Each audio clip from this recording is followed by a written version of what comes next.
I'm going to do a quick tutorial on Digraphs. Digraphs is a fast, flexible, open source JavaScript charting library, according to the website. Basically what it is it's a graphing library or a visualization of data library. And so what I'm going to do is again kind of go through it and point out a few things to get you started. You can actually go through, there's a tutorial on the website itself. But as I said, I'm going to point out quickly how to do some stuff. You want to go to download.com or download. It's on digraphs.com. And you'll see these three, there are two JavaScripts and a cascading style sheet. You want to just click on them and go save link as, save them to the same folder and put them in the folder initially to test out some of these examples and to play with them first on your local machine. And then you can move them to a web server later or whatever. Or if you're just learning, you may be working on a local machine anyway. You want to have a web server on the local machine as well, because some of the scripts will not work without it being on a web server, and I'll explain that as well. That's kind of one of the things to be aware of if you are not aware of that. So I'm going to go here to Visual Studio Code here, and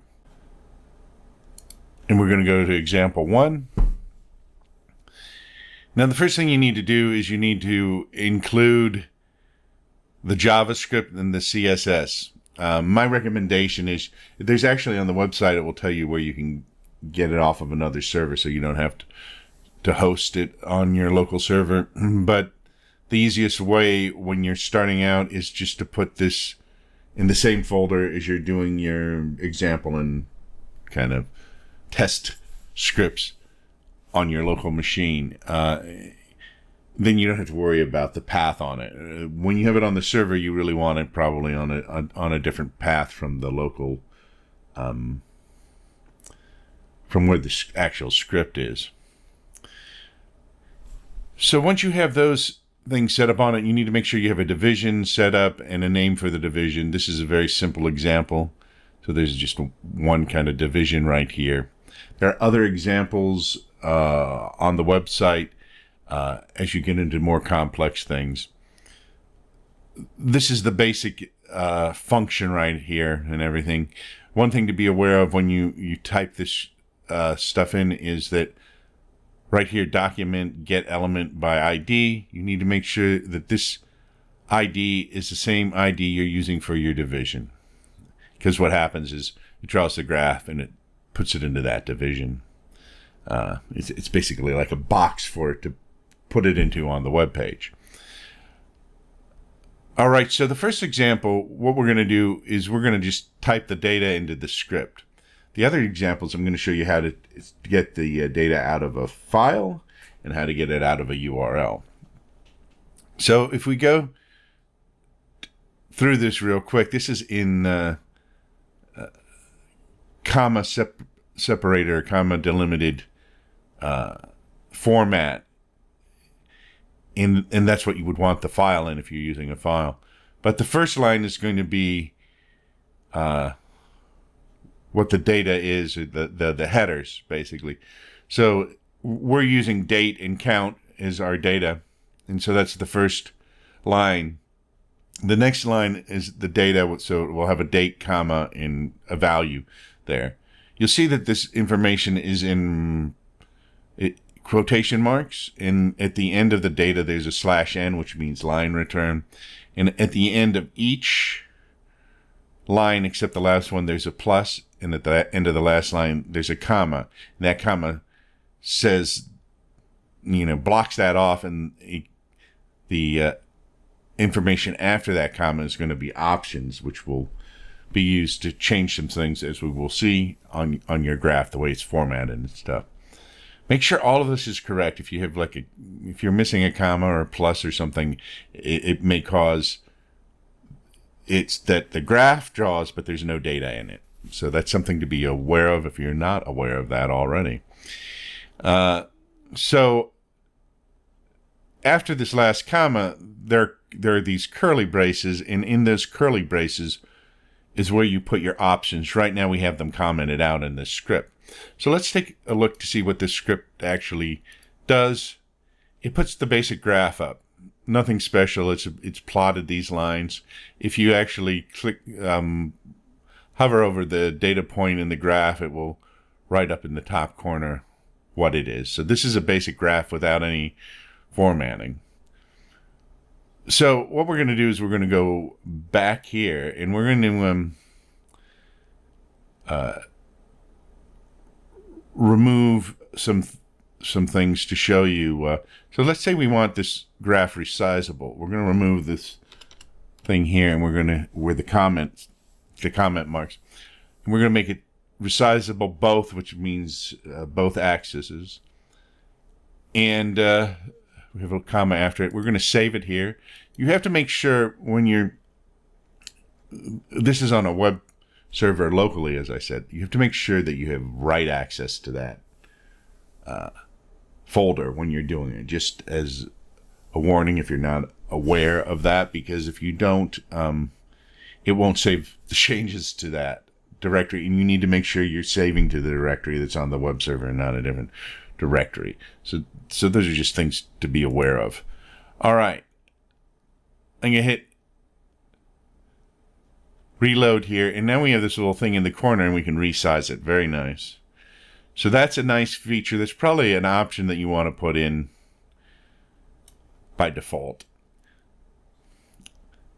So we're going to go back here. The other option, we're going to show a range selector. And so it says show range selector :true. We're going to save that. Now the last option in the options does not have to have a comma after it, but all of the other options in it have to have a comma after it. So be aware of that if you're having problems. And so we're going to go back here. We're going to reload this. And once again, it is still resizable, but you see it has this bar here. And this is useful if we have more data on it, because we can kind of zoom into a particular range. So that's a good option to have. It's not on there by default, but if you want it, you can add it that way as well. And if we go back here, the other thing is there are a lot of things here, like if you want the graph a particular size instead of just the default one, even if you want it resizable, there are options for that as well. And if we go back to the Dygraphs website, under documentation, you'll find an options reference, and that will give you like goes through all the different options you can use on that. So that's where you find that.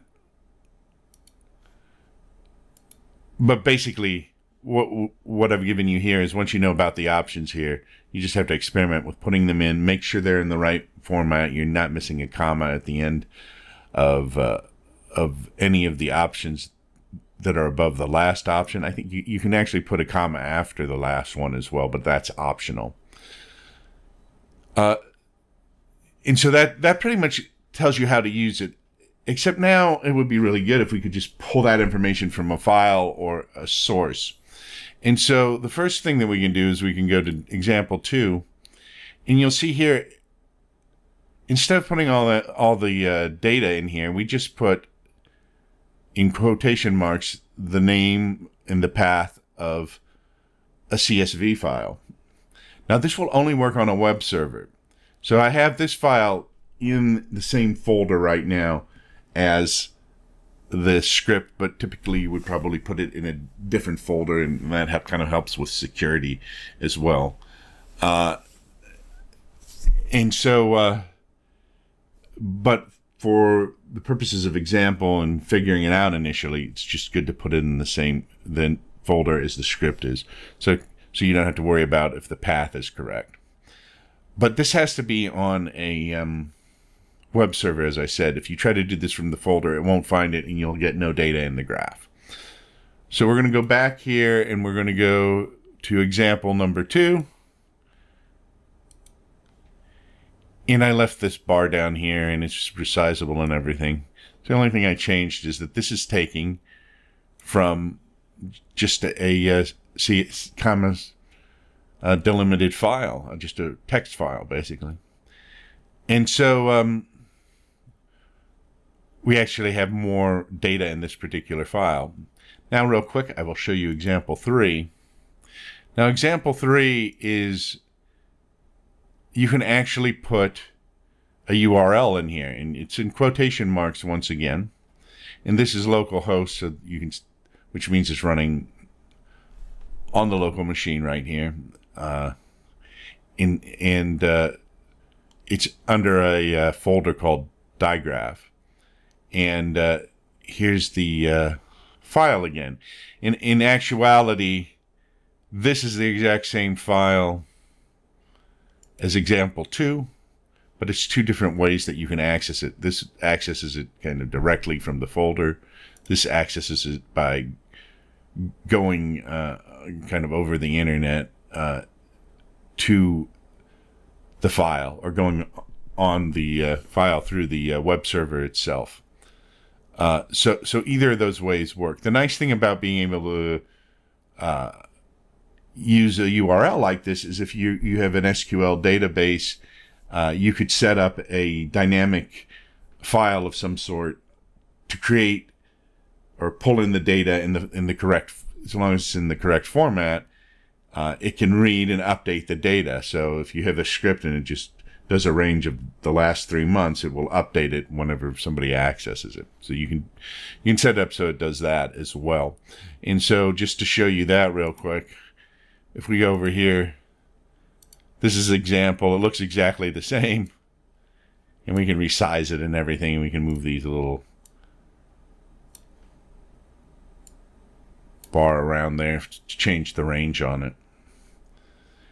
So that's basically it on it. That should give you enough to kind of get you over some little quirky things that you may or may not know about, and get you through the code. Once you know that, you can use the references to change the options and mess around with that. There are a lot of other examples on the Digraphs website, so those are very useful as well.